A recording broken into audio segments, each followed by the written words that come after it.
big Diesel surveyed the shed. "Not bad," he said. "I've seen worse. At least you're all clean." The engines gaped. "It's not your fault," he went on, "but you're all out of date. Your controllers should scrap you. Get engines like me. A fill of oil, a touch on the starter, and I'm off, with no bother, no waiting. They have to fuss around you for hours before you're ready."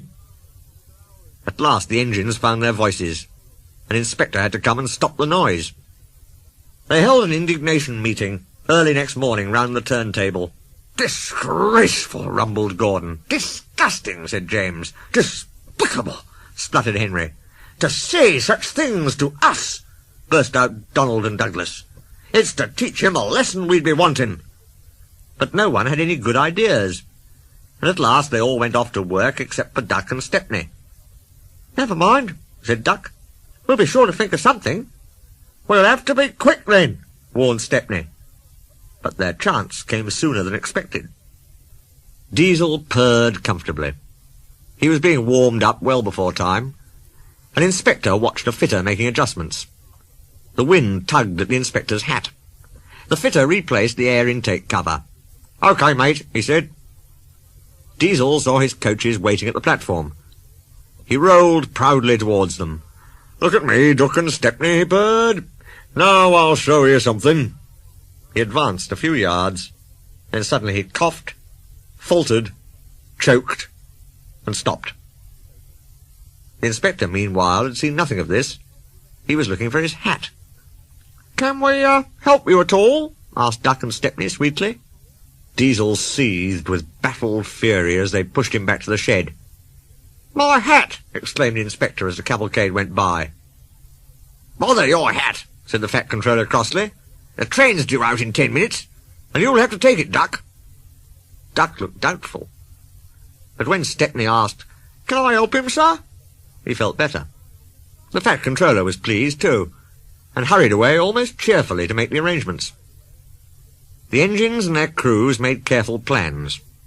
"A good start's everything on a job like this," warned Stepney. So as they backed down, they dropped sand on the rails, rolling it firm with their wheels. Both controllers were there to see them off. "Gordon will take over from halfway," said the fat controller. "So get the train there. Never mind about being late. Good luck." "Don't worry, sirs," smiled Stepney. "We'll get there, and be early, too." They stood waiting, sizzling with excitement, ready and eager to be off. At last the guard's flag waved. The engines dug their wheels into the sand and gave a mighty heave.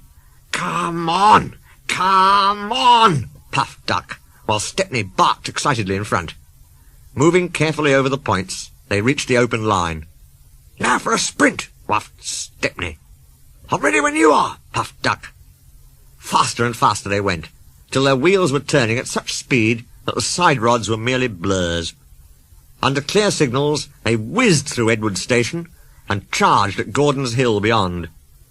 They felt the drag of their 15 coaches here. It was hard work, but once over the top, the last 10 miles were plain running, and they swept into the big station in fine style. "Hello," said Gordon. "You're early. That's one in the headlamp for old Diesel." "Have you heard the latest?" he chuckled. "Diesel had sucked the inspector's hat into his air pipe. That's why he broke down. James says he's sick as boiler sludge and sulking in the shed. Out of date, are we? Ho, ho, ho!" And still laughing, Gordon puffed away. Everyone was sad next day when Stepney had to go. All the engines who could came to see him off. The fat controller made a speech, and so did Stepney's controller. Donald and Douglas made everyone sing Auld Lang Syne, and then Stepney and his controller puffed off to a chorus of cheers and whistles. "Goodbye, Stepney, come again, goodbye, goodbye." But what about Diesel? He'd slipped away the night before. He said goodbye to no one, but left two things behind: the nasty smell of bad manners and a battered bowler hat.